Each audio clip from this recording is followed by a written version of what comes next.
दो कुणासाठी नारा चाललाय? दोन बंदी झालेले आहे. आवाज दो, आवाज दो, आवाज दो. आम्ही 2567 वर्षापासून भिक्खू म्हणून एकत्र जाऊन उपासक उपासिका आमच्याबद्दल भ्रम फैलवत असतात, परंतु असं काही नाही. त्यांनी संपूर्ण जीवन महाबोधी महावीर मुक्ती आंदोलनासाठी समर्पित केलेलं आहे आणि तो लढा पुढे चालू ठेवला आहे. आपलं काम काय? फक्त उपासक उपासिका म्हणून भिक्षू म्हणून मोठ्या संख्येने त्यांच्या पाठीमागे आपण उभं राहायचं आहे. आणि त्याने सिद्ध केलं. मला जरा हिंदी कमी येते.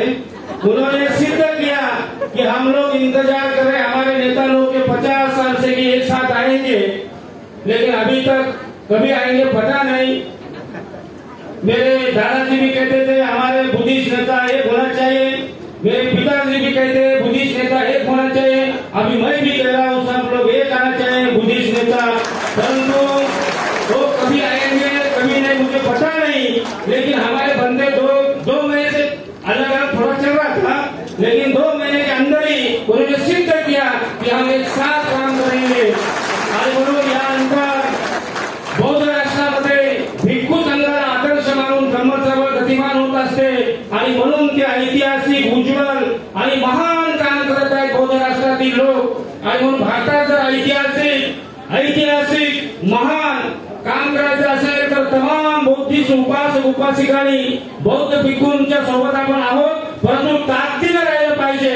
जसं आपण संस्थेच्या पाठीमागे राहिलं पाहिजे, त्याचबरोबर जे काय बौद्ध भिक्षू आहेत हे बौद्ध भिक्षू धर्माचं काम करत असो. आदरणीय पूज्य भंतेचं या ठिकाणी स्वागत झालेलं आहे.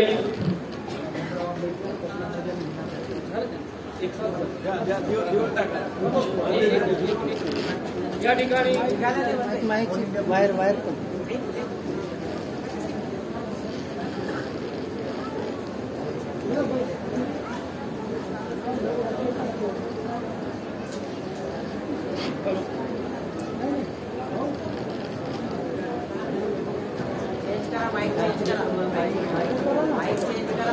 घ्या ना.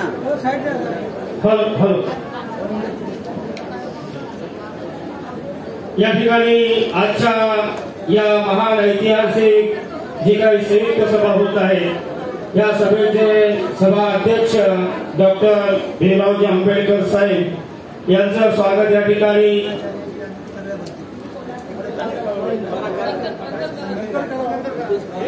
संजय गायकवाड, विशाखा गायकवाड यांनी त्यांचं स्वागत करावं.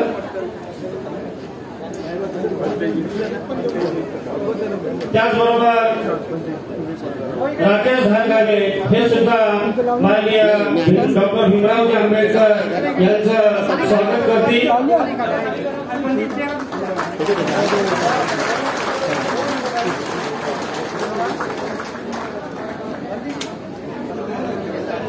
त्याचप्रमाणे या ठिकाणी पंचशील धम्मध्वज यात्रेचे संयोजक राकेश धारगावे हे डॉक्टर भीमरावजी आंबेडकर साहेब यांना पंचशील ध्वजाने सन्मानित करतील.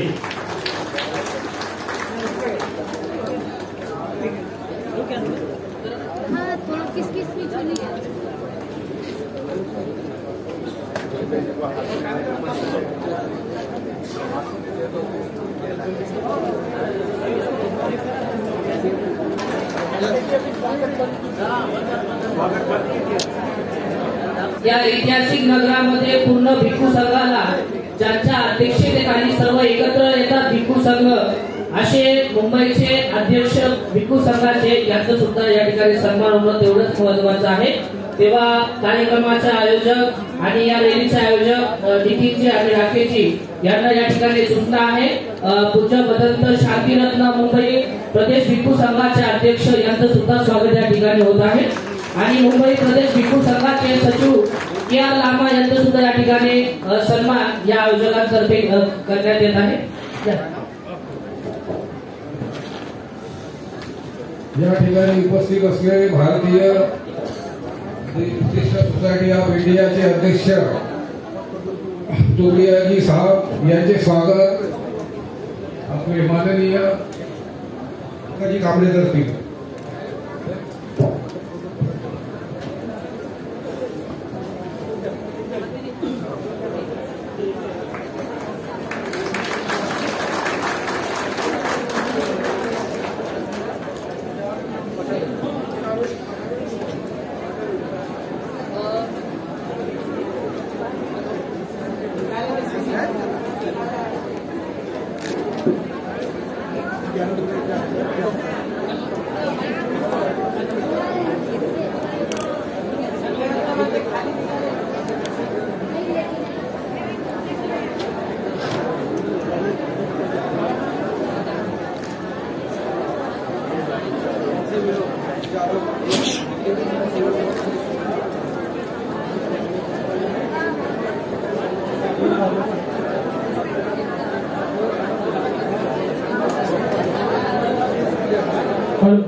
या ठिकाणी बुद्धगया महाबोधी महाविहार हे जे आंदोलन या ठिकाणी चालू आहे याला गतिमान करण्यासाठी आर्थिक बाब खूप महत्वाची असते।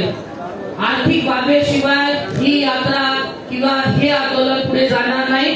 तर या आंदोलनाला या ठिकाणी समर्पण म्हणून कुठे ना कुठेतरी आपला सुद्धा सिंहाचा वाटा या आंदोलनाला असावा या उद्देशानं प्रमुख उद्देशानं उपासिका संध्या उलावणे हे या ठिकाणी पूज्य भदंत ज्ञानज्योती महाफेरो पूज्य बनते विनयचार्य आणि आकाशनामा या ठिकाणा सुद्धा या ठिकाणी चेकच्या माध्यमातून आर्थिक दान देत आहे। सर्वांनी त्या दानाचा अनुमोदन करायचं आहे।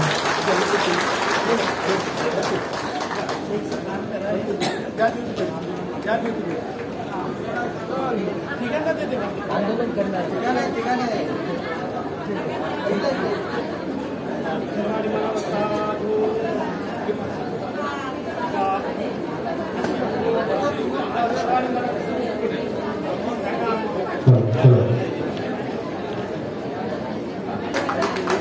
डॉक्टर चंद्रकीर्ती भंते यांचं स्वागत योगेश राऊत हे करतील अशी त्यांना सूचना आहे। योगेशजी राऊत डॉक्टर भदंत चंद्रकीर्तीजी महाथेरो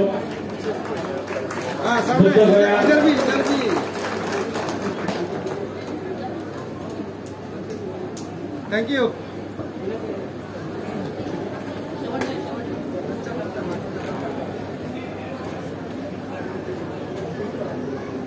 हम लोग आगे छेक लिए, पीछे वालों को दिख नहीं रहा।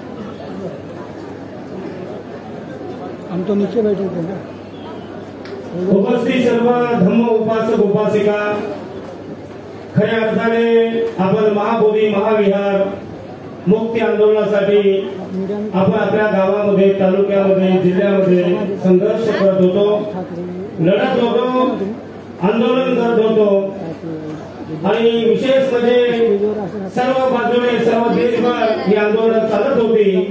परंतु ज्या ठिकाणी ज्याला बेस ग्राउंड मधून ज्या ठिकाणी बुद्धगयेच्या त्या महाबोधी महाविहाराच्या प्रांगणामध्ये खऱ्या अर्थाने तमाम भारतीय बौद्ध उपासक उपासिकाला जो बुद्ध धर्म संघाचा अनुयायी आहे, जगाच्या पाठीवर त्याचं वास्तव्य कुठेही असो, त्याच्या प्रत्येकाच्या मनामध्ये एकच भाव होता आणि तो भाव म्हणजे की भगवान बुद्धाची बोधी महाविहार हे बौद्धांच्या ताब्यात आलं पाहिजे। हे जे काही ब्राह्मण पंडित त्या ठिकाणी 150 वर्षापासून 200 वर्षापासून अत्याचार करत आहेत बौद्ध संस्कृतीवरती, त्या ठिकाणी एकीकडे बुद्धाच्या विज्ञानाचा ज्ञानाचा प्रकाश आणि दुसरीकडे त्याच ठिकाणी अज्ञान कर्मकांड अंधश्रद्धा हे बघून अनेकांच्या डोळ्यामध्ये अश्रू येत होते। एका डोळ्यामध्ये क्रांती होती, दुसऱ्या डोळ्यामध्ये अश्रू होते, अशी अवस्था होती। तर अशा या बुद्धाच्या त्या खऱ्या अर्थाने संपूर्ण देश यांच्या या विचारामुळे उपोषणामुळे हे वातावरण पेटलं, हा विचार पेटला की महाबोधी महाविहार मुक्तीचा ते आदरणीय भंते आकाशजी लामा त्याचबरोबर विनयाचार्यजी यांच्यामुळे सगळीकडे हे वातावरण तयार झालं। खऱ्या अर्थाने आतापर्यंत मी फक्त 1 मिनिट घेणार आहे बरं का आपला, आतापर्यंत महाबोधी महाविहार याची भाषा फक्त आपल्या गावात जिल्ह्यात होती, परंतु यांच्या आंदोलनामुळे भारताचं संसद ज्या ठिकाणी कायदे बनतात, ज्या ठिकाणी कायदे बनतात त्या संसदेमध्ये सुद्धा जवळजवळ 7 ते 9 विविध पक्षाचे जे काही खासदार होते, या विविध पक्षाच्या खासदारांनी त्या ठिकाणी सुद्धा मागणी केलेली आहे। हे खऱ्या अर्थाने आंदोलनाचा विजय मी मानतो आतापर्यंत असं कधीच झालं नव्हतं. आपल्या महाराष्ट्राच्या विधानसभेमध्ये सुद्धा अनेक आमदारांनी मागणी केलेली आहे. बिहारच्या विधानसभेमध्ये सुद्धा अनेक आमदारांनी मागणी केलेली आहे. खऱ्या अर्थानं हे आंदोलन आता यांनी पुढची गती प्राप्त केलेली आहे आणि म्हणून आंदोलनाला गती देणारे आकाशजी लामा, इनको मैं अनुरोध करता हूं कि आप इस सभा को संबोधित कीजिए.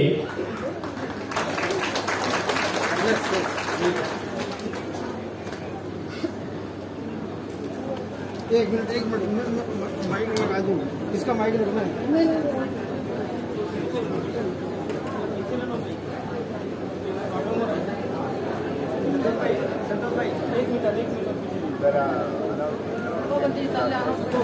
या ठिकाणी आपल्या सर्वांचे आदरणीय पूजनीय भदंत ज्ञानज्योतिजी महाथेरो हे पुढील प्रवासासाठी निघत आहे.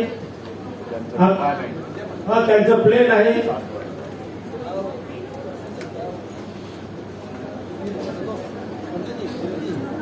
जिथे जिथे धम्म कार्य आहे तिथे तिथे आदरणीय भदंत ज्ञानज्योतिजी यांचा वास असतो, यांचं मार्गदर्शन असते. आदरणीय पूज्य भंतेजी यांचं या ठिकाणी प्रस्थान होत आहे.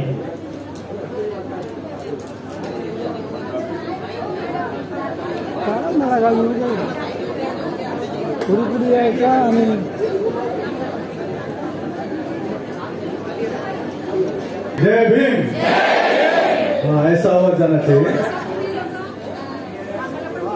सभी को नमो बुद्धाय. आज के सभा के सभाध्यक्ष बसा इकडे बसा.